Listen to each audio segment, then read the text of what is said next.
Okay, it's 6 o'clock. I'm gonna call the meeting to order. July 9th, 2025, PM at Regional Shooting Facility.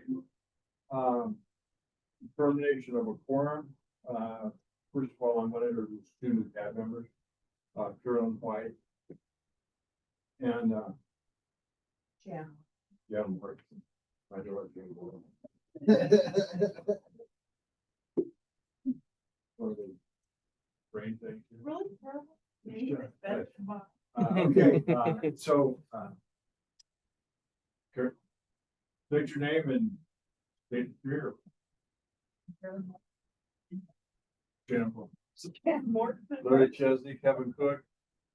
Hugh Azell said he was going to be here, so he'll probably be late as usual. So, we do have a quorum. Next is the Pledge of Allegiance. Kevin, you want to lead us off with that? Sure.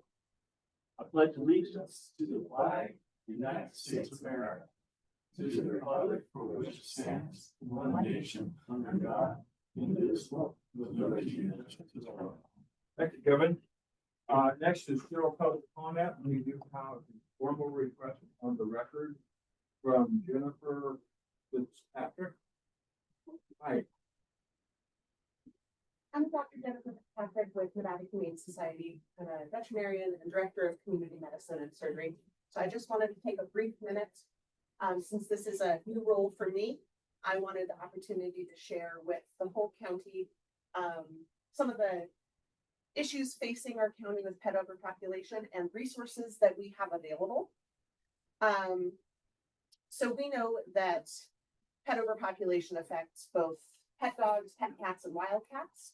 Rural environments have all of those.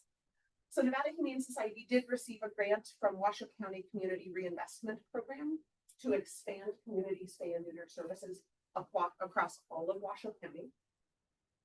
So these are services available to all regions. We now have services available 7 days a week. We also now have available a mobile spay and neuter van in 4 parking spots. I can come out to different areas across this county and help provide spay and neuter services to our community members who might need access to those resources. So this is a really exciting new opportunity for Washoe County to try and reduce barriers. We know barriers to pet care include cost, time, and transportation. So some of these solutions help focus on all those things. So I'm just very, very excited to be joining this community and trying to bring these services to the county as a whole. Thank you so much. That's amazing. I'm hoping to partner with either municipal organizations or private organizations who might have 4 parking spots and information about it. If anybody does have places in this community to post information, I would appreciate it. Yeah, leave them with Casey, and we'll get them out. Thank you so much.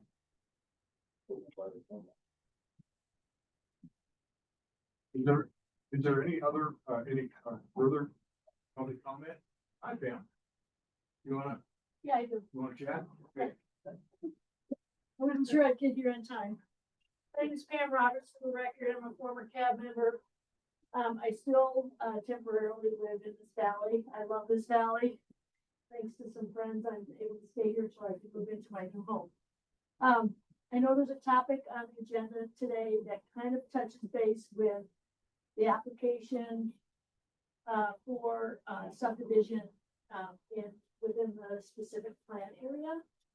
And there is a kind of a loosely formed working group of Palomino residents that are working together and communicating with county staff concerns that we've come up with in terms of potential problems with a big, it's only not that big. It starts out as 34 homes, but we all know that that's, you know, the the open door to more development. And so, the group anyway has had some success already in delaying the tentative hearing for the application. Was supposed to be July, then it was August, and now it's September. So I just want you to let you know that there's people in this community that are working hard and trying, you know, prevent some collateral consequences that might happen, if huge developments, not just a small one, but more development comes in our valley. I think it's really important that we communicate with our neighbors about this. We're hoping to have a, kind of a community workshop meeting at the, equestrian center. Sue Davis, who's always been so wonderful about sharing her facility with our community for free. We're gonna have it on July 26th, the Saturday, from 10 to 12. We think it's really important that when the time comes and with some of the stuff we've heard from the planners and from other people who've been on the planning commission, you know, one of the best ways to make arguments is to make sure not only that you have some facts, but you also show up with large numbers of people that show that we really care about what happens to this community. You know, there's 800 and some homes out here. To have one applicant who wants to build 34 homes have sort of precedence or a higher priority than the rest of us who already live out here doesn't make sense. So I mean, if we can really show up in numbers. So I encourage everybody to show up to that. There will be something posted on Facebook. There will be something posted on Nextdoor so that we get the word out. But it's really important that we work together as a community.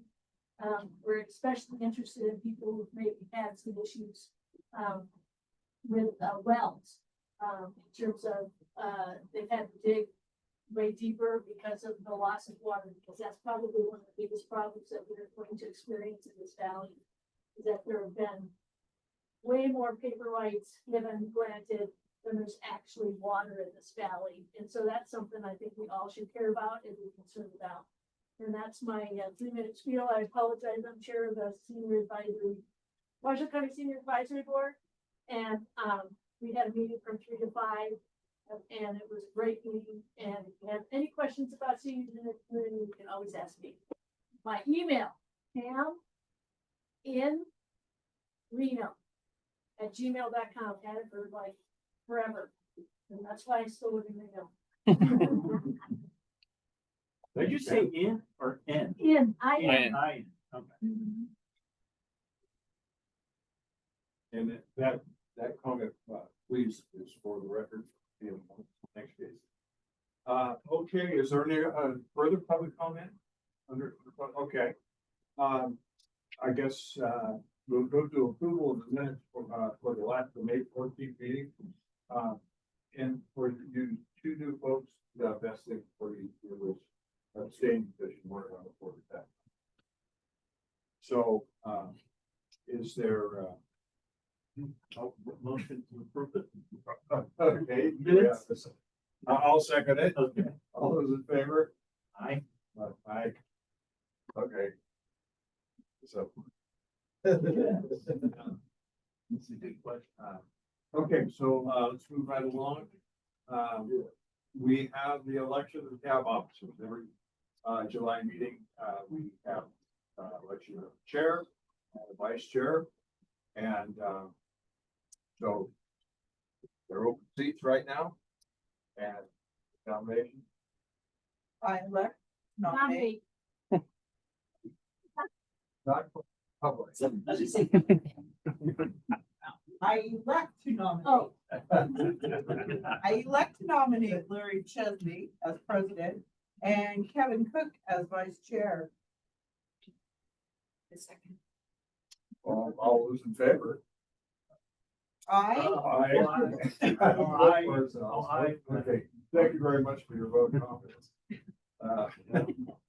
All right, now that we've got that out of the way, we have a public safety update and we have our new Truckee Meadows Regional Fire Protection Rescue Chief here tonight. Comes from Stockton, California, I believe, of many years. And For sure. Yeah, no, I just wanted to come out and say hi to everybody, introduce myself as the new Truckee Meadows Fire Protection District's fire chief. I'm super proud to lead such a premier organization here in Washoe County. We have a phenomenal fire district. I'm sure those of you who've had interaction with them or seen them in action can probably attest to that. I couldn't be happier to lead such a great organization. As you mentioned, I do bring almost 30 years of experience in the fire service, the last 25 with the city of Stockton, California. And I served there as the last 5.5 years as their fire chief as well. So very happy to be up here in Washoe County in a Nevada resident now. Very proud of that as well. So my family and I are up here. Very excited about that. We have 4 kids. So 2 of them are grown out of the house and doing their own thing now. And 2 still in college. So kind of a lot of change for us all at once here, but again, very excited to be here and proud to be the fire chief of Truckee Meadows. Looking forward to interacting with all of you. If you have questions, you know how to reach out to us through our email system and so forth, and look to be a good community partner as well. Thank you so much. Well, welcome. Welcome. Do we have a reporter? Do you guys have? I can give you a quick update. And we'll hit on a few topics. So for the record, Joe Shump, Division Chief of Operations. Glad to be out here with Chief Edwards this evening. Some statistics for you out here. Call volume is down in Palomino Valley. That's a good thing. But oddly enough, it's not a big number. 93 calls over the same period last year, 83 calls over the same period this year. For the month of June, we had 13 calls in Palomino Valley. And fortunately for everyone here, no fires. Yay, knock on wood, doing good there. 7 medical calls, 1 motor vehicle accident, and then the others were just good intent or false calls out here. Happy to report that folks behaved over the 4th of July holiday weekend at the Moon Rocks. Did not have anything extraordinary happen there, so we're very happy about that. Other folks in other areas kept us pretty busy, so we're glad we didn't have to come out to that. Some things to talk about real quick. As you know, our wildfire risk is high, reaching extremes. We're expecting red flags through the rest of the week and the weekend. The Forest Service and the Weather Service are telling us above average temperatures, below average humidities. We live in the desert, we get it. But it goes without saying, please be careful with things that can start fires. Towing vehicles that have things that drag. Shooting does it, barbecues, briquettes, all that stuff. So just be safe. Even mowing your grass can be hazardous in these temperatures. With that, the temperatures, I just want to remind everybody about heat illness. Make sure you stay hydrated, drink early, drink often, stay in the shade. Try and prevent yourself from feeling thirsty. If you feel thirsty, it's probably too late. So stop what you're doing, go get in the air conditioning in the shade and rehydrate so we don't become an emergency ourselves. The last thing about the weather real quick is lightning safety. Not going to see a lot of it in the next week, but we did see it 2 weeks ago. We're going to see it again in the future. Just remember, if you can hear it, it's close enough to reach out and get you. Wait 30 minutes after the last clap before you go resume your outdoor activities. Don't stand under trees. Sitting in cars they used to say was safe. Believe it or not, inside a building is the best. But if you go in your building, something I learned only recently, well, do the dishes, wash your hands, or take a shower while there's lightning. It'll come through your water system. It'll reach out and get you. So anything on lightning safety, you can Google it, but there's a lot of good information.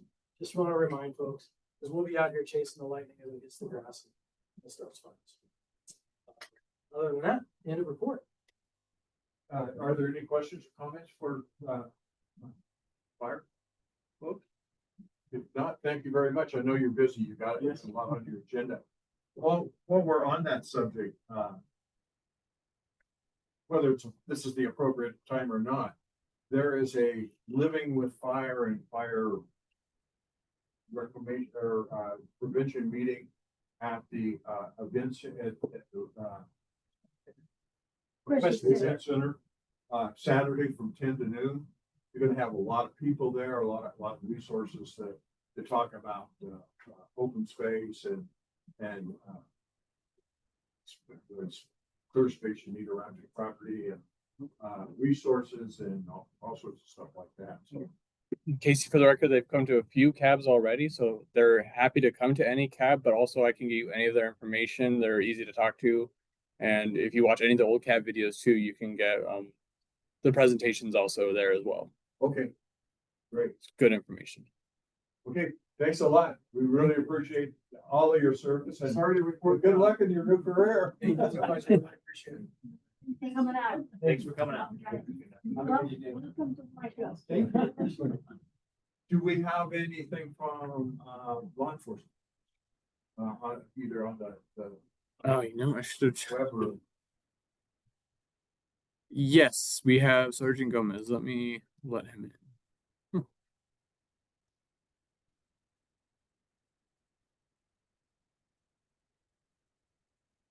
Oh.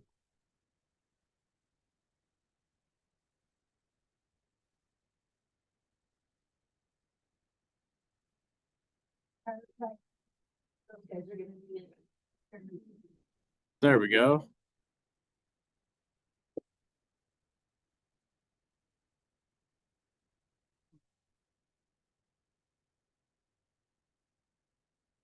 Oh, he muted himself. Hopefully, we're not. There he is.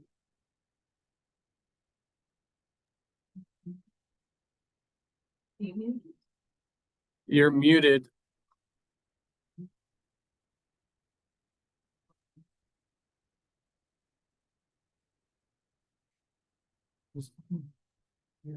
Oh no.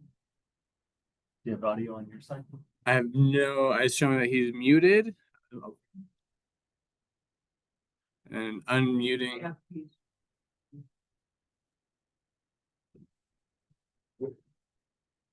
And or it might have to do. We had the same issue last time where I think we need the remote to the sound bar. And but then yeah, keep showing.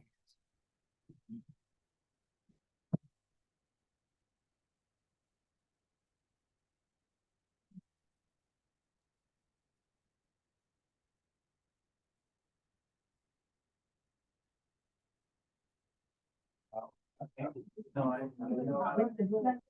Yes. No.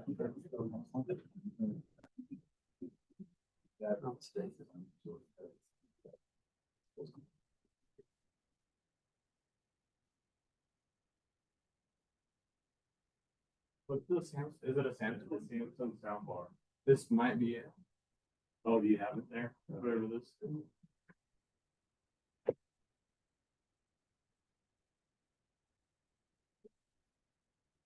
you have it. Right. No, it won't work.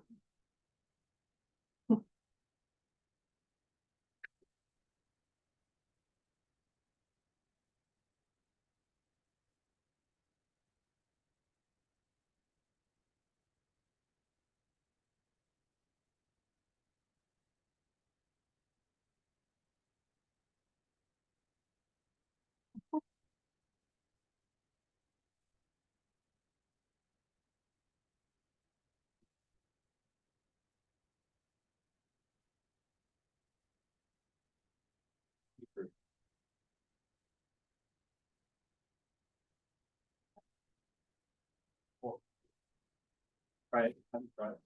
Go ahead and try and unmute yourself again.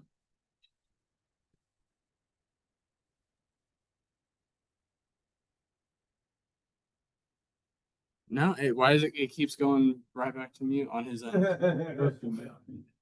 That's what or on this, maybe it's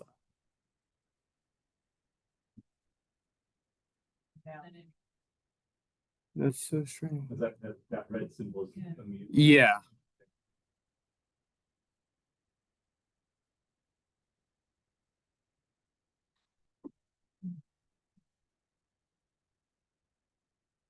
If there's like a report they can send, I can put it on the record or. You see what it's selected as? Under. Try it again. I think you missed Speaker. I think you missed this. Yeah, there, right, okay. And then. Right click that down there At the bottom. This? Yeah, that's right, like the sound piece. Yeah, everything right there. Go to, yeah, your sound settings. I just wanna see.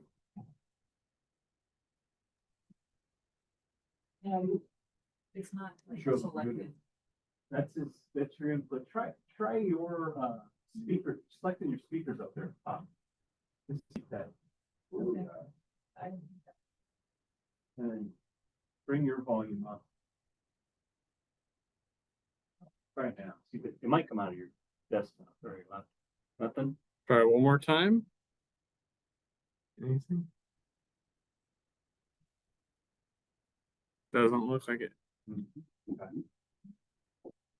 Run these. We do a test. We should probably. Yeah, with it before I'll have to we- talk to I them think here. in the interest of time, that we should probably. Move on. Yeah. Yeah. Thank him for his participation, but we'll have to figure out our technical problems later. Sorry about that. Try that cue, try that one, but. Just enough.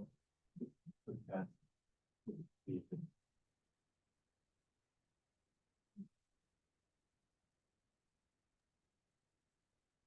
No. Okay, Sorry about that, Sergeant. okay, let's move on. This was of special interest to most people. Item 7 is, we have, Patricia Lord from Nevada Public Health to talk to us about septic systems and kind of how they work and what the requirements are. Yeah, sure. Yeah, sure. So, my name is Patricia Lord. I'm a senior environmental health specialist with Northern Nevada Public Health. Tried to keep it informal, but I make notes just so I wouldn't forget anything. In talking to Larry about some of the concerns, and questions, about septics in general, maybe how engineered sand filters work. Kind of a newer, technology, not very prevalent in County County, but may be applicable in the future. So I'll kind of just do a real brief explanation of standard versus the engineered systems and then talk about runs and the recent variance request to our request. So standard septic systems are either going to be the rock and the perforated pipe that many of you might be familiar with, or what we call chambers. They're these half moon shaped plastic chambers that you put in the ground, and the effluent naturally leaches out of the tank and into the soil. It's going to be a trickle effect, so to speak, and it treats the effluent before it would theoretically hit the ground. So your own little sewage treatment plant on your property. The depth of those trenches are dependent upon how deep groundwater is.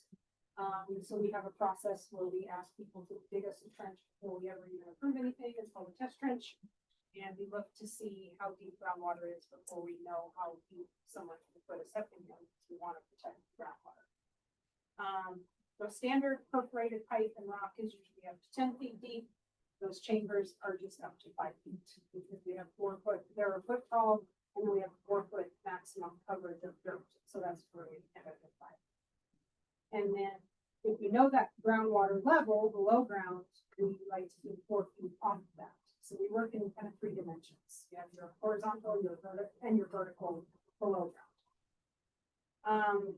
So we require 4 foot separation from the bottom of that chamber or the pipe, the trench to groundwater. We also look for bedrock and fractured rock.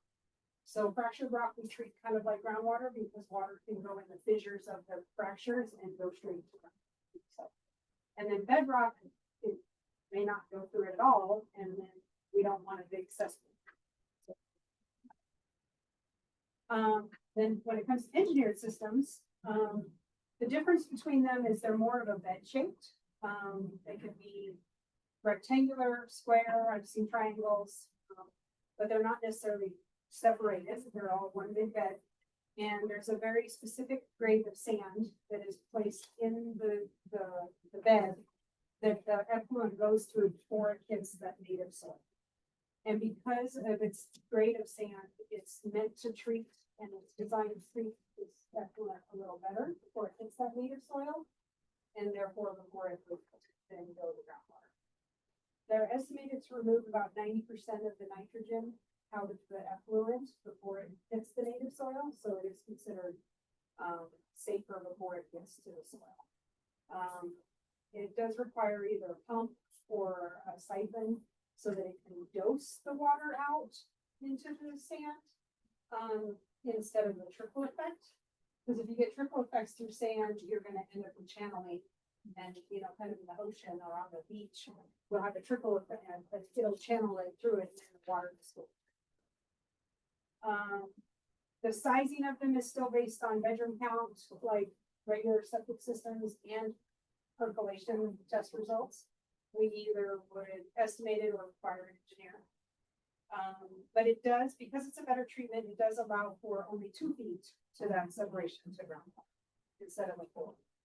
So that's kind of the, sometimes people read that. Washoe Valley, for example, you probably drive to Carson City and see those big mounds sticking up with little Pleasant Valley. Those are their septic systems because the groundwater is so high, they're above ground and they're pumping their effluent into that. 1, because they don't get gravity, but 2, because they need to pump to it for a better treatment. Is it more expensive? Usually, yes. Depending on the property and how much work would go into a sand system, how much excavation work or slopes, stuff like that. But yes, usually more expensive. When you have a pump, so you can have the electricity for the pipe, having a line and requiring a line. Use an overflow. So, and it does have to be designed by them. When it comes to Palomino Valley, the soils, especially in the flatland area, there are some springs and so forth. Is unique in the sense that it has really fast, what we call fast percolation rates, but it's very sandy. So the more sand it is, the faster the water will go through. And it causes the effluent to get groundwater back. So that is kind of something that we're always concerned about up here. But during my understanding, this is before my time at the health department, I've been there 12 years, but even before my time, is the subdivision that was built in the Broken Spur and Pinto Ranch and those, I don't know what it's called, but those. Yeah, okay. When those were approved, a lot of work went into determining how deep groundwater is. And some static groundwater levels were at 60. It was kind of an estimate. And we're usually in the 4-foot range. That's what we're worried about. So we have allowed the standard trenches all the way up to the 10 feet out in the valley, but we always recommend those chambers because they only have. Those chambers are also much easier for DIY homeowners to put in. You don't need the rock. You don't have the hauling of the rock. They're only 5 feet deep, but they do take up bigger footprints. We're not wrong. You're not.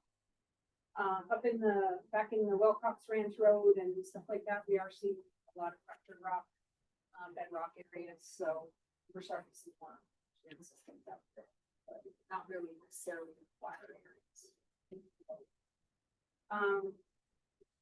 To make sure when it comes to variance, new subdivisions that are on septic are required by our regulations to be 5-acre minimum. As little as, it could be as little as 1 acre approved if a developer, for example, could come and show that they've taken measures to ensure the smaller lot size does not have a greater impact on groundwater quality than the 5-acre minimum, which is kind of hard to do when you're on septic. How could you, so it's kind of written in there, but it's kind of impossible. So the recent variance request was for 2.5-acre lots with the equivalent size of lots to be left open in open space in perpetuity. And a big part of their property was in the flood zone.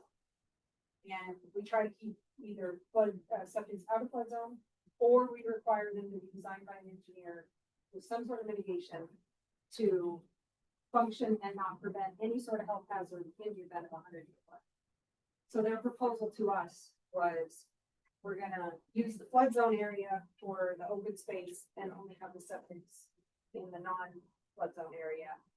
But then it ended up being 2.5 acre lots. The result was the same number of lots if they were 5 acres. I realize they're smaller, but it ended up being the same result.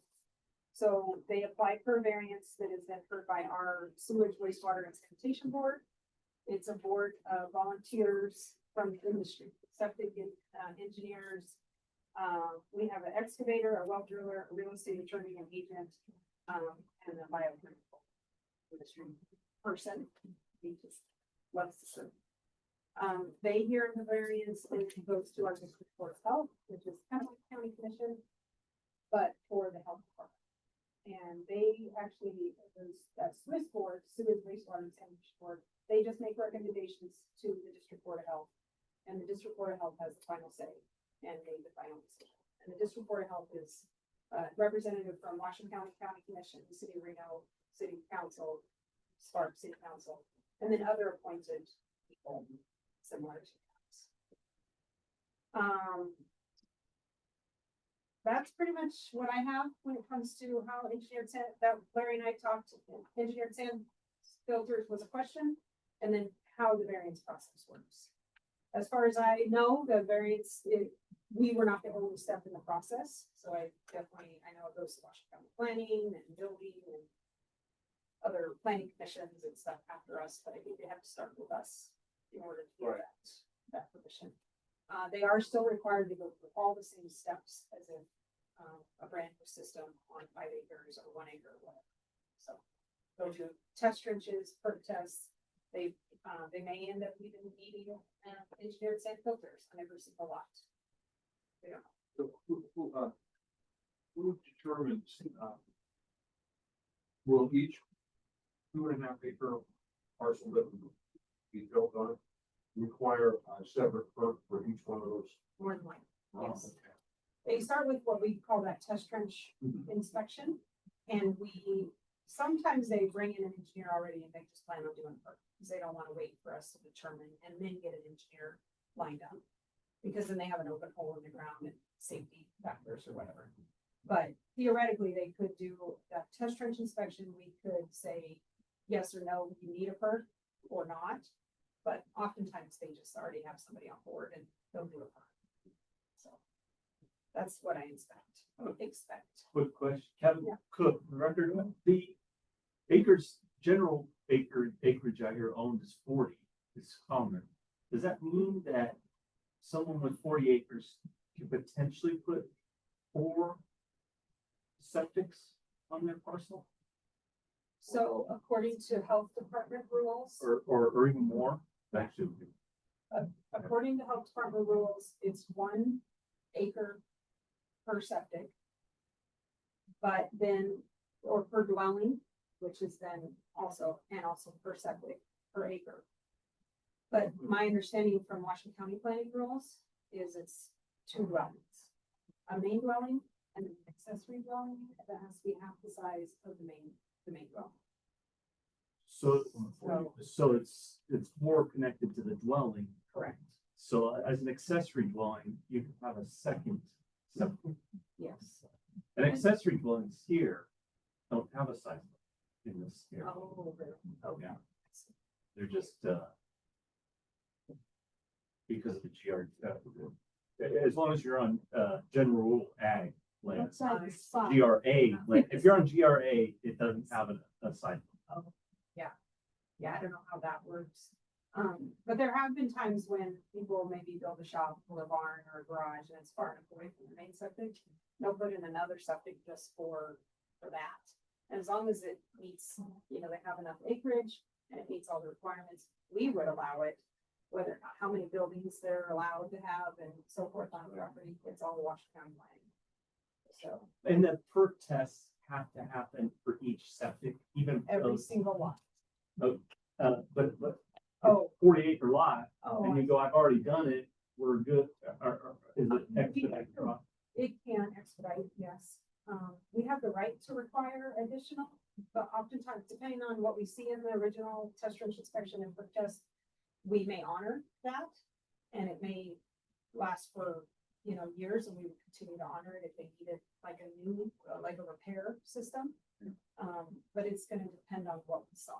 Like if we saw an area that they put it in fractured rock or bedrock, and then they wanted to go over, or no, in good soil, and then we start knowing that there's fractured rock in the area, we may require new ones. Like Washoe Valley, they have a huge subdivision that went through the entire process, this exact process, the one for the golf course. And groundwater has risen over the years since they did all that in the nineties. And now every single lot, we require new test strings, new groundwater verifications, sometimes new perks. Going back to that real quick, on this smaller parcels we're talking about, Mhm.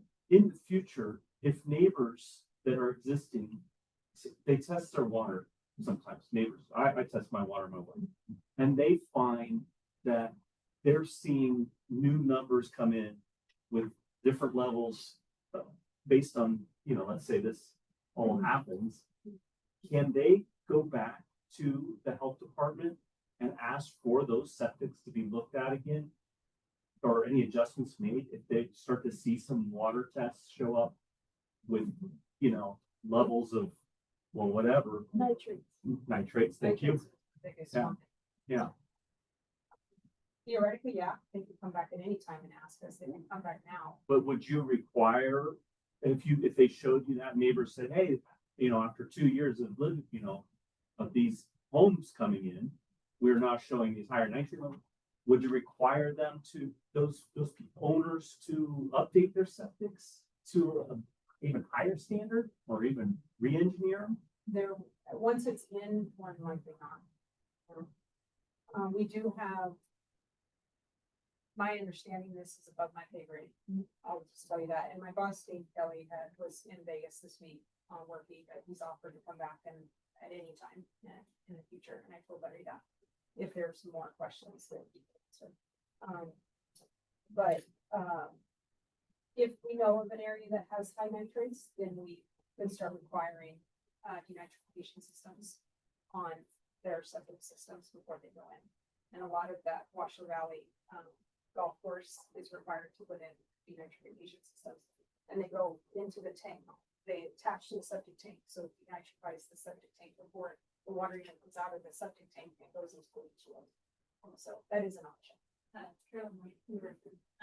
So who is the person who determines whether the nitrate levels in an area are high enough to merit nitrate filtration? Because that whole area has historically had very high nitrate levels as a farming form.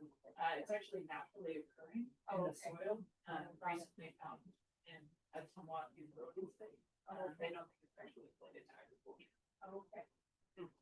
My understanding is that would be our department, but I've never been involved in one of those. So, but I would think it would definitely be something that we would to look at, consider.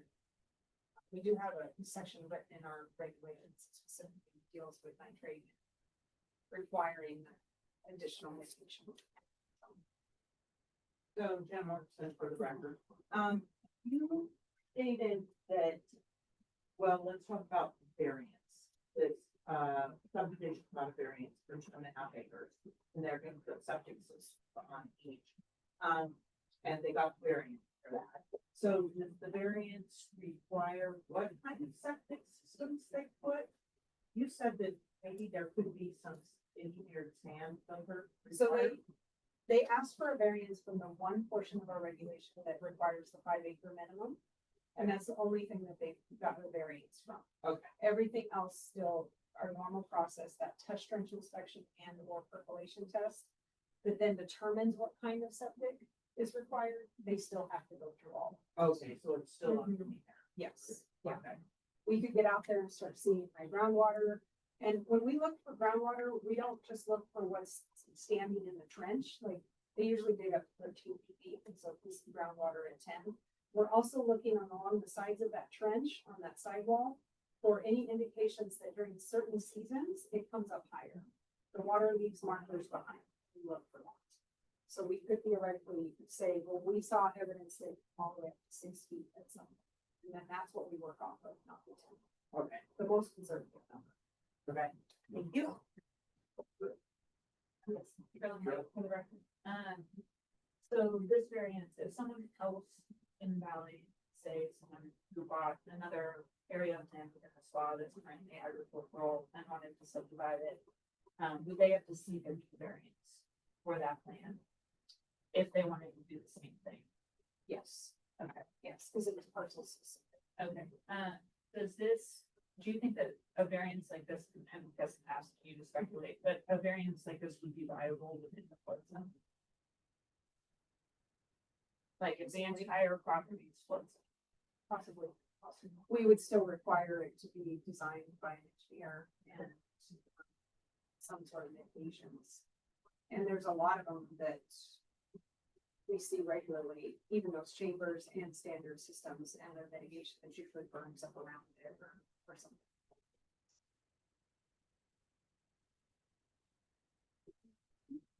And I have business parts all the time. I actually got one. Carolyn White for the record.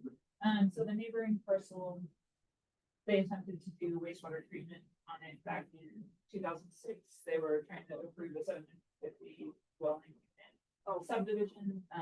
They basically couldn't get the parcels to perk.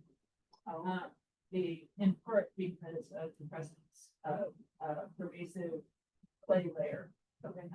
Would something like that be a problem for septic systems on a parcel like the one on the ours? Yes, clay will be the exact opposite of those fast sandy soils, and it would be extremely slow percolation rates.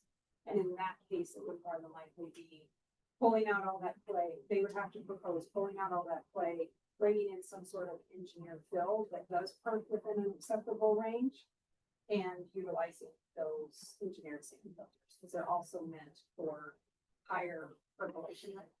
Slower percolation rates, but higher numbers, because it's in minutes per inch number. So 5 minutes per inch, it only takes 5 minutes to go an inch, but 90 minutes per inch takes 90 minutes. So it's a higher number and a slower value.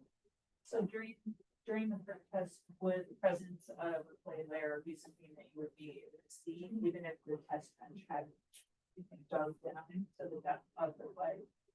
Oh, no. They had it at 15 feet, neighboring parcel. Okay. So what we would do, if they dug to 13 feet, the deepest we would allow is 9. Because we still keep 4 feet off of the deepest that we saw. We still want 4 feet of good soil. If we only see the 10, we only allow 6. So we still want good soil. And if they don't, and it can be kind of dicey with how well they dig trenches and us being down there at 10 feet deep, from a safety standpoint and stuff like that.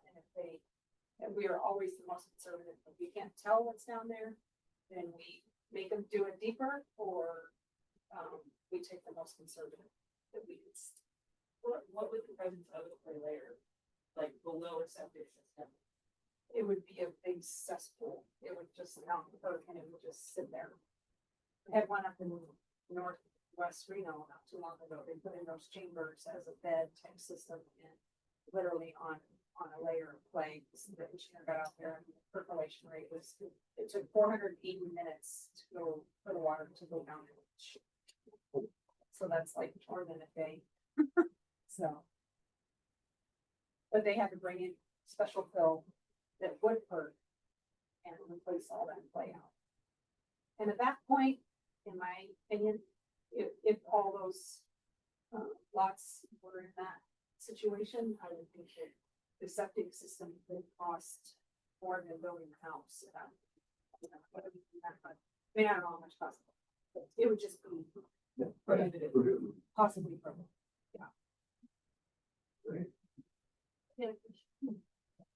On the spot, but, I'll answer. you mentioned something about 100-year flood. And I've lived out here 8 years, and in those 8 years, there's been 2 major floods that flooded the applicant's area. This is not just the part that is in the flood zone, but the entire field of that applicant. And do you know if the board knew that information, those facts about 2 floods within the last 8 years? And if they didn't know, do you think it would have made a difference in them approving the variance? can't say one way or the other to your question. So you don't know whether they knew about I the don't. funds. Yeah, I don't know. And you know what their policy is or protocol is for giving notice to anybody who might be in the area where you guys are gonna give them a variance, so that, for example, there's a lot of people who've been very interested in this applicant's application. And, we received notice from the planning commission, but nobody really received notice from the public health board that approved this variance. Do you know if there's a protocol for that, or do we need to get on a list so that we find out about when the board has a agenda item that might impact us? You have minimum requirements of the posting on notice, it's only 2 hours, don't quote me on that, but our meetings are usually on Thursday and post 3 weeks Friday. So we always more than meet the minimum. Can we get on a mailing list where we actually get notified of the agenda? I can ask, I'm not currently on that, but I can ask, and we have a health district mailing list, which will be on, and whether or not this would go out as a press release will be up to my supervisor. So everyone can ask that and report back. Yeah, I might add, gotta keep in mind that the health district was a separate district from the county. Right. We never get funding from the county. So I'm not sure I have a look, right? It would be my best guess that their meeting notifications wouldn't be on the county's master list of the county. I'm They not are, sure. yeah, they are on our website, which is hosted by the county, and we utilize the same listserv type system as the county, is my understanding.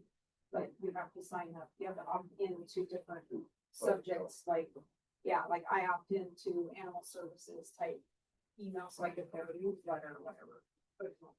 Or different types of issues you can opt in on. the website. Yeah. So you think we could opt in for the public health? For public health, but whether or not we would send it out, it's usually in the form of a press release. And if we would have sent this out, that part I don't. But I can find out. That's one, that's the thing wrong for the record. You mentioned, the Swiss board makes a recommendation to like a higher body that ultimately makes the decision. Mhm. Is that, recommendation on the record? Is that something we could access publicly? Mhm. Yeah. Yes, so we hold meetings similar to your CAB, where they are public meetings, they're noticed, agendized, and it's, and they're hosted in the same manner as your meetings, the follow-ups, and, yeah, so we would have a meeting, for example, on a Thursday and at the beginning of the month in time for the district board of health meeting that will be at the end of the month, for example. So do you know when that recommendation was given? It was probably January was our meeting, and then later in January was the district board. But I could get you the links, I could get them to Casey if that's something That'd be great. to add to your minutes or something, so. I promise you, we wouldn't grow you, but we. Okay. Mine. You are. I learned the concerns and the processes and so, yeah. No, and like I said, yeah. Yeah, I talk about football days, so. I don't mind, but, I know when I put myself in places. There's a 2-inch play layer, 7 feet down, Okay. 2 inch, and I mean, it's hard. Yeah, It's just It's like, hard bend. when I say hard, Yeah. you have to have a jackhammer to go I through know it. it. I got it. So I don't know if it's throughout the whole valley. I don't want to waste where they propose that, but I imagine it is. And we're always willing to come back and answer more questions. Well, I want to thank the fish for coming out and we're out here in boondocks. and- All right, I drive up here all the time. Oh, We're okay. always out here doing inspections. We do well plan review, septic plan review, and then we regulate any public drinking water system. So this little you know, the shooting range is its own little public drinking water system because they serve water to the public and it's on its own well. So we're out all over the county all the time. So I like to learn more about the county at all times. So. Thank you so much. And I work with you all the time. So. Okay, Thank you. is it?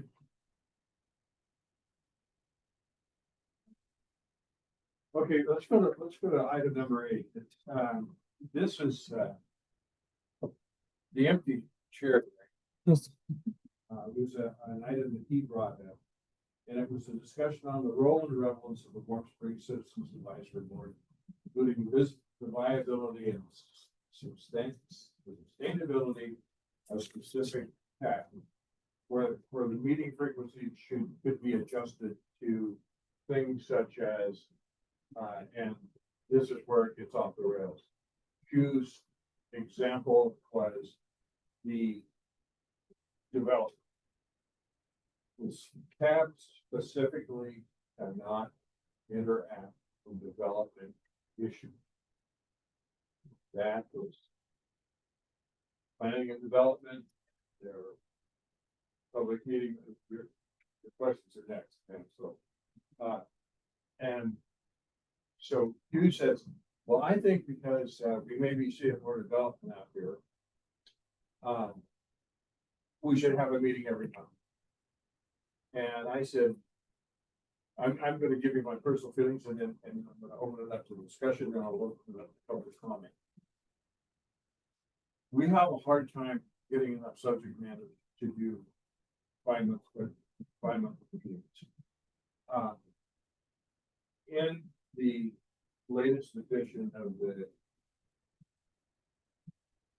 the new Citizens Advisory Board handbook, which is available online for the public who want to take a look at it.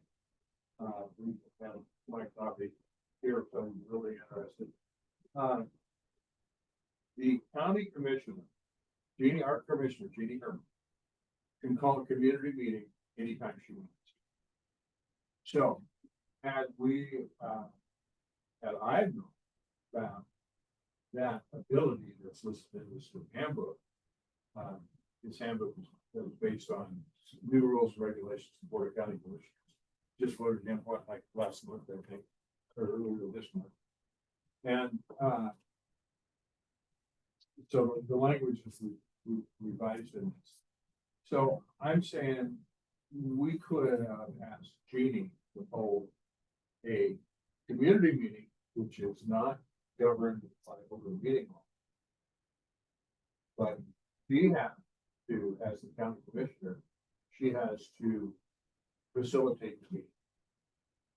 So we're starting to get a little bit better with attendance now. We've got a lot of new faces and interested parties, and things are getting a little exciting for a while here. But it'll calm down once this development goes away until the next development comes along, until something blows up or whatever. And I'm saying that I think we should try to continue developing the bi-monthly schedule and get better participation. And if we have then incidents like this in the future, for any items that involve the community, we should put it on our county commissioner to hold a community meeting. And let us, that I think when they hold those community meetings, the county still gets the facility for the commissioner and all that, right? From what I understand, my clerk is the one who usually does those down for South Valleys. So I can ask my coworker has helped with those. So I don't know the full process, but whatever role. Yeah, that's my Clark's district down there. He's having community. Yes, he does those and they get really good turnout.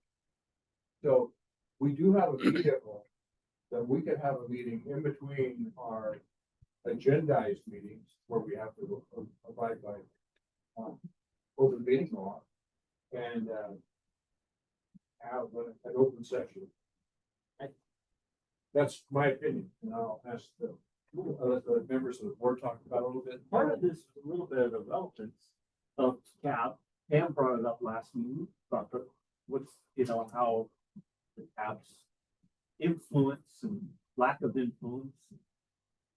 Well, I think part of the question here was, is there, what kind of role does the cab brewer play in Appreciate it very much. you know, moving or community? I don't know, kind of outlining some of that, I think, with some of you thoughts. I think some of Pam's thoughts too. What she mentioned from our last meeting, so. Well, that leads us into, sort of questions that Pam had. And so I want to stay on this for now. The new handbook, outlines what our, Yeah, Well- yeah, it does, it tells us It what our answers role some of is. that. Yeah. What the cab member's role is, and this is stuff that's just been reviewed and voted on by the entire county commission. So, and I think, what, last month, we did a final vote on, so. It was like 2 or 3 weeks ago. Yeah. So, this is the latest and greatest. And, on top, I printed up a copy for myself, so I have one copy here that, members of the public, guys can rest over. But it outlines what our duties and responsibilities are on a legal basis and what we're here for. That answers the question. A little bit. Whether It's a you bit- like it or it's a not. bit- It's a bit But doesn't general. it have something, because I was at the first hearing, doesn't it have something in there that says that the cabs can only discuss issues that fall within the jurisdiction of the county? Jurisdiction on the capital only discuss issues with jurisdiction particular tab. That- So we can only, So they amended it, because that's not the way they said it before. Maybe I should-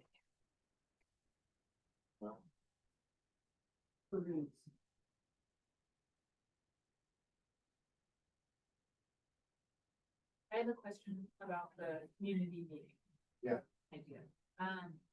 So does an official CAB meeting carry more weight from an advisory standpoint than what might happen at a community meeting? For example, would a community meeting be recorded? Would a community meeting, generate minutes that would then be submitted to the county? So there wouldn't be the same level of record Right. associated with it. So I understand the appeal of the community meeting and it, not having to abide by law and having much more freedom as to what we can discuss. But if it doesn't have weight to it, yeah, then, I'm not sure it's a good replacement for an additional CAB meeting. Or if, that's what we're talking about as a potential need that we might have. so I think that the county commissioner can also call at their discretion an official additional CAB meeting. If there was a specific topic. Well, yeah. Julie Osborne for the record. Are you able to call a special meeting? So if you have bi-monthly meetings and you do another meeting, are you able to call your own special meeting? I could try. I would have to go through the commissioner and say that we need to have a special CAB meeting. Then, of course, they'd have to. There's a lot of preparation on the backside of this that we don't see here. There's a lot of preparation at Casey's level. A lot of stuff that he has to do. And, so. Good question. I'll have a positive answer for you.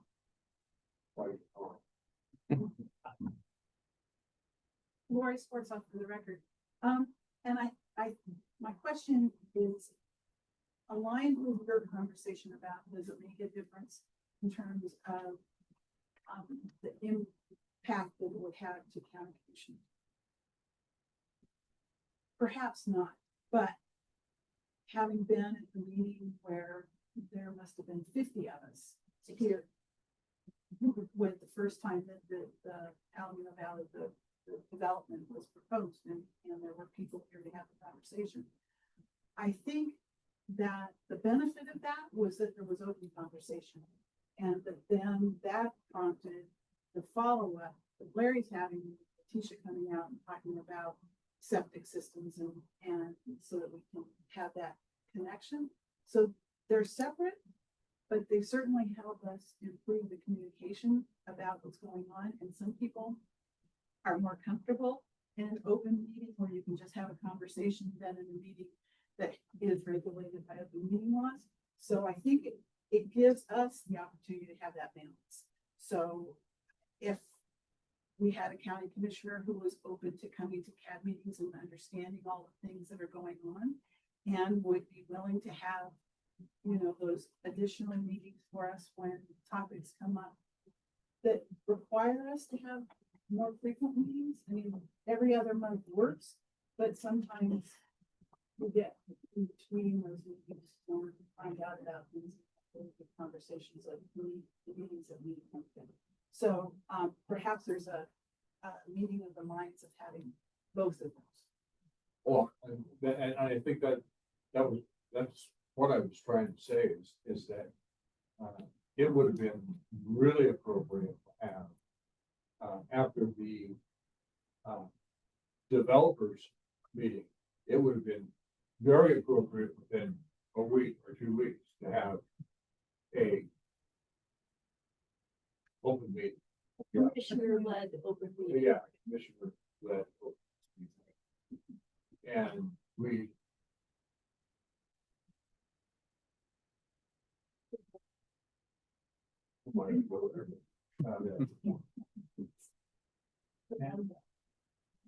Because it's agendized. Well. I'm just gonna combine 8 and 9 of these things, because 9 includes an information request that Pam had. And we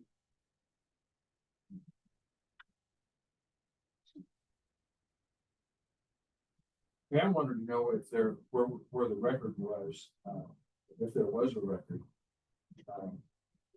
for the meeting on Palomino Farm. The recording, yes. Yeah, there was no recording. Casey reached out to Trevor Lloyd and informed the applicants failed to record the meeting and were asked to put together a comprehensive summary of the meeting to post on the neighborhood meeting page. There was also a request to post the CAD vacancies on social media. The vacancies were filled prior to that request. And use request for the frequency of CAD meetings. Let's see. We talked with asked Casey if we could get the folks from One Med to come out, and I don't have the email with me right now, but they're folks to comment on that. So for One Med, when I talked to my boss about is, well, the flyer is actually on each of your desks for the information there, but the general new thing there wouldn't be specific enough to Palomino Valley to have a topic on the agenda, is what I was told. I can comment on that general comment if you want a little bit, Okay. since it's at the senior center. However, and I should have a bunch of more of those printouts. So if anyone wants to learn more about that too, there should be some in the back as well. Is The printout on the One Med thing, yeah. Can I just have a comment on that? So in the handbook, it says, CAB meetings are a form of business meetings designed to elicit input on pertinent county issues. So I would argue to your boss, I guess in BC, that specific to Palomino Valley, One Med is a good place that people can go and get free healthcare. You actually talk to a doctor. I've been through it.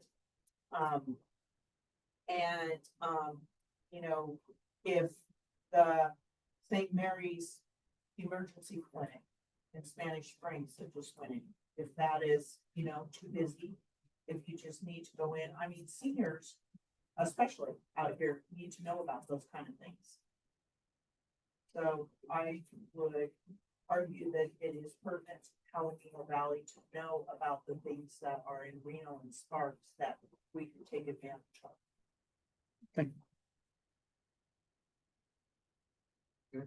Here's a question. So back to the open discussions and bringing up issues that everyone's concerned about, for the cat. If, for example, the issue that came up before about, permits that were issued by the county and county, groups that issue permits for special use scenarios. Yeah. If we're discussing that here, we're just kind of discussing it between ourselves, but we've asked for them to participate so we can have that frank discussion. But if they don't participate, we're just sitting here blabbing to each other. Right. And there's nothing that seems to, I don't even think those minutes get back to those particular people on that particular discussion. So how do we get them to hear our discussion and our points we're trying to make here and get it back communicated to the right people, like the special use permit guys? How do we do that? So a request was put in to ask the special use permit guys, code enforcement Yeah. and special use and planning and development to come out and explain to us the special use permit process, and they said they had no interest in doing it. Excuse me. So They had no interest. He said they had no interest in doing that. they had no I interest. don't mean to be out of order, so my apology, but I just can't, I agree with you. that's just an unreasonable. It's unacceptable. Lori with Sports Health Director. So, if we can help as the public, help you to get them to understand that we're part of the county, we're just asking for this. So, I hate you keep going back on Jeannie, but she's our county commissioner and she can't tell them, Richard, get out there and explain to those people what's going on and the process and answer their questions. And if she can't make that happen, then we have a real problem. And I believe that,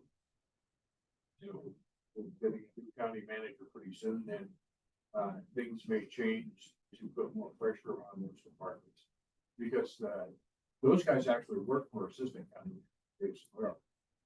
And Dave should have, that information should have got to Dave, and Dave should have got to them and told them, get out there and get on it. And that didn't happen. Laura, in addition to that, there are also two representatives on the county board of health who represent each city. So there's somebody who represents the city of Reno, and there's a public participant who represents the city of Reno. And so perhaps those are the avenues that we could utilize to get information back and forth, having been on that board. There are other avenues where we can try and get someone to listen. There are two people from city that represent city of Reno.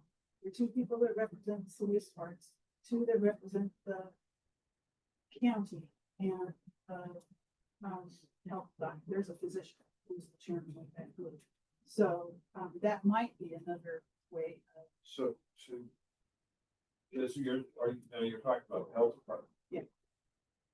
County board.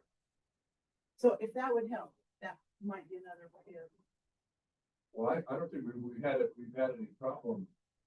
I mean, we have public health come out, man, they were here. But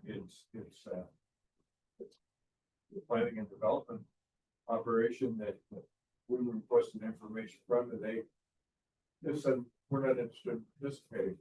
And that's, to me, was totally unacceptable, and I told Jeannie about it. Yeah. What about the county manager?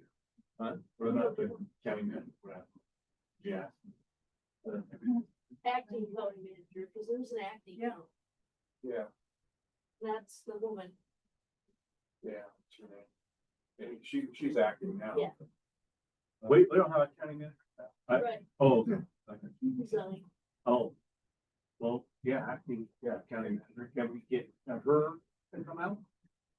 Or we get her to come out, but because she doesn't, county manager doesn't specifically deal with what the different departments, the assistant county manager. Like Dave Solero, he has all planning, development, art, all that kind of stuff, and the other assistant county managers have their areas of responsibility. For assistant county. And then you have your county commissioners. And the county commissioner's job is historically been to take the information that we push up to her, to the county commission, and then out to the county manager in his office and get the results of that. We don't get. I think that's where, what's the point of a little bit? Well, I gotta leave back. Spit it out, because I'm not getting it. Yeah. I'm not getting it. I mean, we're doing what the Citizens Advisory Board is supposed to do. Yeah. If we can't get a response from the county, I don't know what to say. Want to go down there, pound on their desk? Go do that. Well, Dan Morrison, for the record, can we write a letter to them and say, this is not acceptable, we're part of the county, what?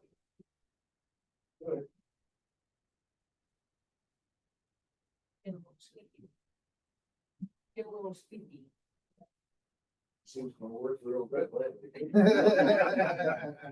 Mr. Cook? got an all-star speaker. Yeah, well, I mean, I think we should, we have certain requests like the planning department and the special use permit with those guys. But we've been wanting to kind of get them here to have open discussion Yeah. and some things. And I think requests for agenda item for them to be here. Every time we set up a meeting, we should put it in our agenda to have that. If they're not showing Make the up, motion. well, my motion is to keep that on the agenda so that it's shown in our records that we've been asking for it in our own agenda to get them out here. That's your motion. That's my motion. Sorry. Yes. Or a second. I second. Okay. All in favor? Aye. Okay, so Casey, there you go. I got a question. Yeah. George Boyce for the record. I was wondering, this board here, are you making any recommendations on this project that's supposed to go in? You're not making any recommendations one way or another. Cab does not, this cab does not handle any building issues any longer. We're out of that. That's what the public. I mean, is it written in stone that you're out? Yeah, Not, absolutely. not by choice. Huh? Not by choice. Oh, yeah, not my choice. Oh, heck no, because we're used to handle them. Oh, no. That's what the contractors, that's what the neighborhood meeting notice that comes out on the internet, and this neighborhood meeting was on Nextdoor, it was on Palomino Valley Facebook page, it was on word of mouth, it was tattooed on foreheads and all kinds of crap. And look at the turnout, 50, 60 people. Is that item 10? Is that item 10? Huh? This is number 10, the neighborhood. You guys are still on 8 and 9. Oh, Well, no, Oh, no. oh, that's just an Oh. example of. This is what we get now. The cab has no input to building and develop any longer. It all goes through the neighborhood meeting. Those minutes which this developer chose not to record or take. And there was So a huge, there's no any kind of record except what we recollect. Pam Roberts for the record, and I might ask you to really, Carolyn White to specify, but I noticed there wasn't a recording, which is why I, said something, and I'm glad to hear that, I'm sad to hear that they didn't have a recording, but it confirmed what I saw. And I think it's really critical because one of my questions a long time ago when I was talking to Eric Brown and some other people about this whole new plan, and I understood the reason. There was some good reasons for doing this neighborhood thing where if the developer can hear some of the concerns and comments from the neighborhood earlier on, they can adapt their plan, their project accordingly by listening to us. But if they don't listen to us, and if they misstate even what people said in the community meeting to the planners, then we've really gone sideways. And Carolyn, you have an example of something that they said that was completely the opposite of what the community had said at that meeting. Correct. Unfortunately, in their documentation, they misrepresented the community concern about lights. I mean, people brought up with the neighborhood. Yeah, repeatedly, the want for dark skies, that it's very important that lighting be managed. The applicant instead said that the community was concerned about there being enough lighting for security in the subdivision. We brought it up with planners since, but illustrating your point, the developer has the opportunity to represent the meeting however he or she wants, especially if there's no reporting, which is a problem if people aren't following up also. So anyhow, we got completely off the rails on this thing, and I'm gonna move on. Item 10, the neighborhood development for other engagement opportunities. And that's Casey. That is me.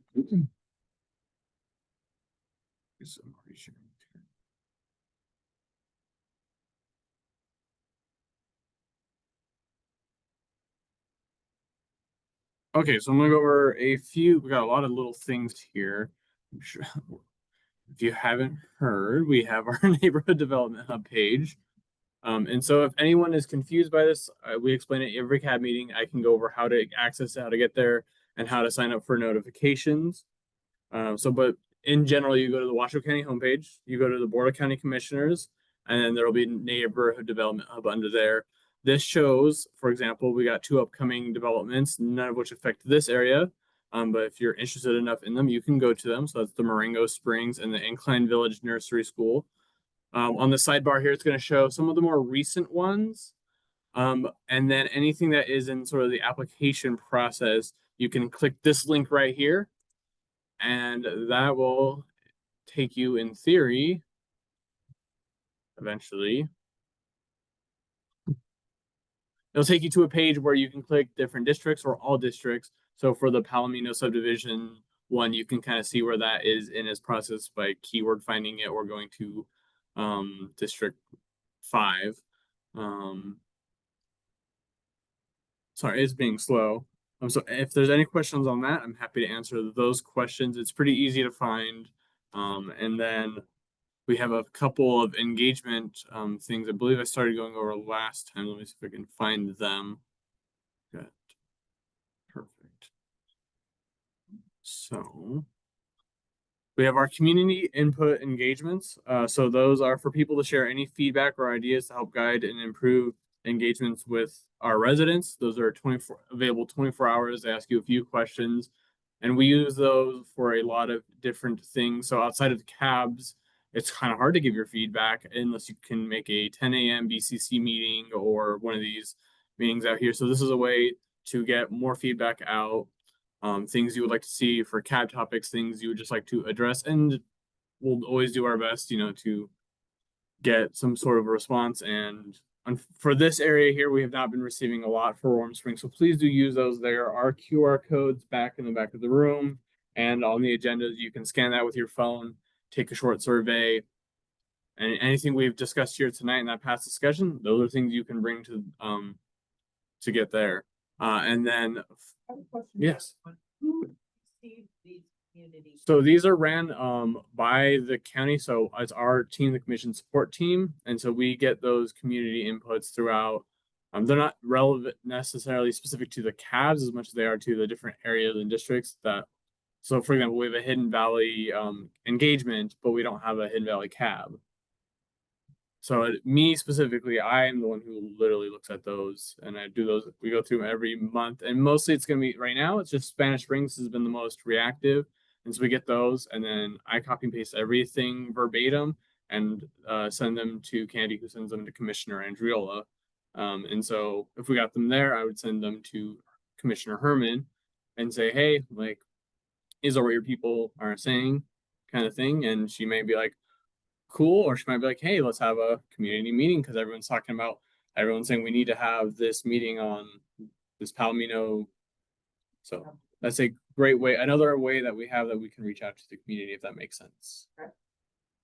And then we have another really good engagement, if you haven't heard, is the budget. So you can find it on the same page. So if you're curious how Washoe County builds its budgets or where your tax dollars really go, it's a free public workshop that's going to happen on July 22nd, 5:30 to 7. There will be a Zoom in option as well. It's called Washoe Checkbook. And so it's what we're kind of the county's trying to launch to have a little more transparency in how money is spent throughout the county. This engagement is very important because we need to know what questions people have for this. So if you're looking at the Washoe Checkbook, you're like, well, where do I find this information? Please ask that in this engagement so we can get it to its Lori Cook and can't think of the other person's name, and let them know, hey, these are what people want to know. So that's coming up right on the corner. The Washoe County checkbook is kind of a fluid document. They're looking more and more ways to provide information. The checkbook itself is sort of a thing anyone can go through and click, okay, county manager's office, they spend this amount of dollars on this program. That's kind of what my understanding of it is. This engagement is for you guys to come in and ask what questions you want to see, like what things you would want to be transparent or basically leading up to that event, so that when we get to the actual checkbook demonstration, the presenters have a lot of information on what people are going to be asking. So they're not, caught with like, I don't know the answer to this question. Kind of, that's my understanding of it. So that's a very good one to go to. And if you're confused on how to get to that, you can reach out to me, or I can even show you. It's in the same way that you get to the community, any of these other, the neighborhood, it's all in the same spot if you go to the Washoe County Commission page, it's right there and under other engagements. Other things to go over, there are board and commission openings. So there was an opening that closed today at 5 for the Open Space and Regional Parks Commission. And then there is open through July 30th, Washoe County Human Service Agency Senior Advisory Board opening. So you can apply for that as well. And a reminder I want to throw out, due to federal government guidelines for accessibility, we get a lot of documents handed in, such as these. Normally, we would scan these up and upload them to the county website. They're likely not considered accessible, and so to avoid any legal action, if there is a material that you guys want, it's best to just ask us for a printout of it, because we can't be posting them, unfortunately, online anymore, but we're happy to print them out for you guys. So a little that, or we're also we're all kind of new to how to turn these in and make them accessible. There's all this like uploading it and making sure if someone scrolls their mouse over a picture, it describes it, things like that. So it's a new area for us, but so if you're ever wondering like where the materials are going now, it's because we can't post them if they don't come from the county itself. And then I made a note to also inform you guys that because I think it was Sergeant Gomez. I will send an email tomorrow morning with what his report is for the public. And then any questions you had on that public health earlier for David Kelly, if all your questions didn't answer or you have more specific questions, please send them to me or send them to Latricia so we can determine whether we want to bring them out for a future cab, or I can get the answers to you guys and you're like, that's a good enough answer for me. We can do that as well. That's all I have there. Okay, say, public comment on that. Okay, yeah. Cab member commissioner announcements and requests. We don't have a commissioner here tonight. And a request. Would you like to make a formal request that we get, the Yes. Yeah. So, one announcement first, I want to go back to the fire committee, okay, or the fire meeting that's gonna be on July 12th. At the Equestrian Center. I hope you'll all join everybody there. It's from 10 a.m. to noon. And then, yes, I would like to make a formal request to get I believe she was the head of the senior center. To come out and talk to us about the senior center and the on-bed care station. Yeah, what happened? I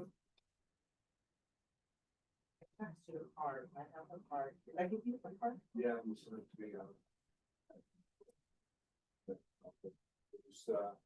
It could be anybody, Abby or, There's a couple people that go. yeah, So make sure I have this right. You want to request the head of the senior center to come out here for the next CAB meeting to discuss the one med the one med and the senior center. and senior center. Offers Called on that. on med, On med. and it doesn't have to be the head of the senior center, it can be anybody. Okay. I will make that request.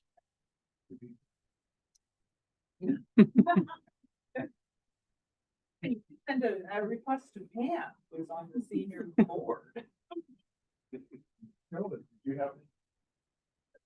I'm new to this, obviously. So it is kind of my opinion that they are still working on updates to the master plan. And there's a proposal on the table to update Warm Springs Valley water budget. Which, basically determines how many acre feet of water are really pushed per new parcel that's created in the valley. The object being, balancing water rights with our actual groundwater source. And I'm wondering if it would be appropriate to ask someone who is working on that new water budget to come and just talk to us about it some. So, let's, feel it's on you a little bit. Is planning and development doing it or is someone? I believe it is planning and development is doing it. Who I have talked to is Timber Weiss, who is the new lead. Okay, Basically, he's making the recommendation for the new water budget in Vicky's absence. would you like to have him come to our? If you guys think it would be useful, I mean, I think it'd be interesting. Yeah. He was Can we lovely. make that request, please? So I just want to make sure I have it down correct.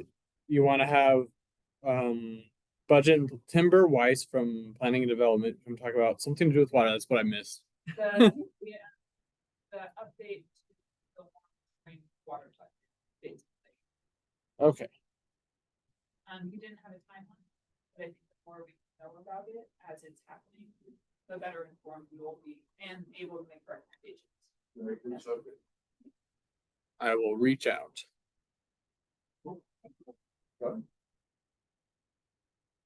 You still got a question mark in your Nothing head, else. and I don't have, Yeah, I don't know, good. I don't have the answer for you. I don't have anything. Well, how about Jeannie Herman answer any of your questions? In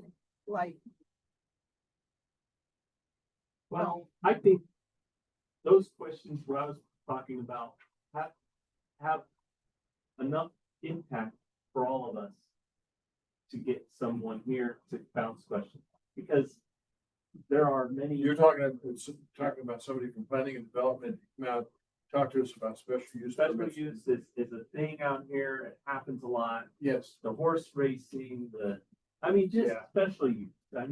This stuff happens, and I think it's good to have some bouncing discussion. frank discussion, I guess it's Yeah, called. and I think Casey's got that. That's gonna be an ongoing request Yeah. on the record. I will put that as an ongoing, I will email them again tomorrow and say, And then when they're not here, we can outline that they didn't. Yeah, they weren't here for, Yeah. or as requested. Yeah. Yeah. Yeah. We'll make a case, I think over time with this, so. I don't have any requests, but I do have. I do have a concern. I've got several phone calls recently from different people in the valley. Asking me why, the cab can't intervene in, special use permit. The amount of,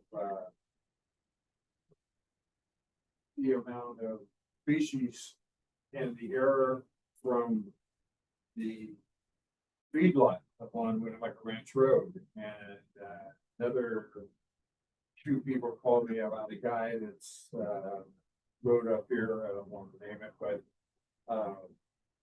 he's parking like about 50 or 60, mobile homes and RVs, stuff like that on his property. And of course, it's a business. They can't all own his family, I want a family that big. And that requires a special use permit.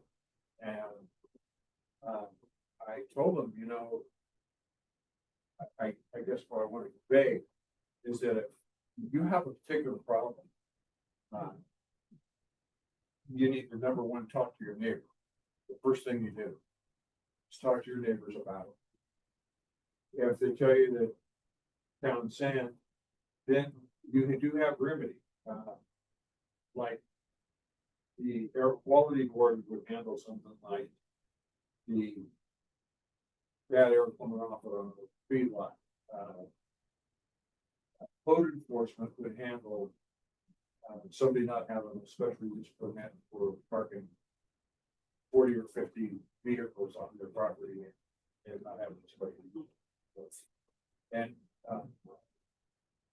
I think that anybody should be able to do whatever in the world they want with their own piece of property. I'm not saying those, but I'm getting these kind of phone calls because these folks don't want to address don't want to address their own problems. And I don't know how we get that word out, but if you've got the problem, you need to try to remedy it first before you take it somewhere else.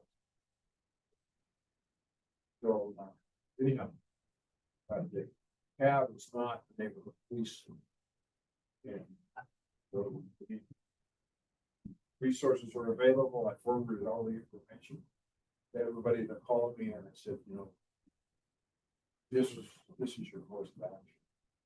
But this is the first time in years that I've been out here that I got that many phone calls in less than a month. You know if they were new residents?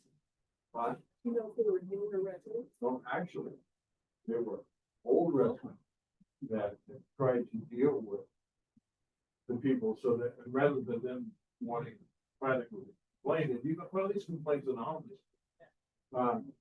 Rather than them filing the complaint, they want the cat to be the bad guy. And anyhow, let's move on. I'm getting off the rails. How about that?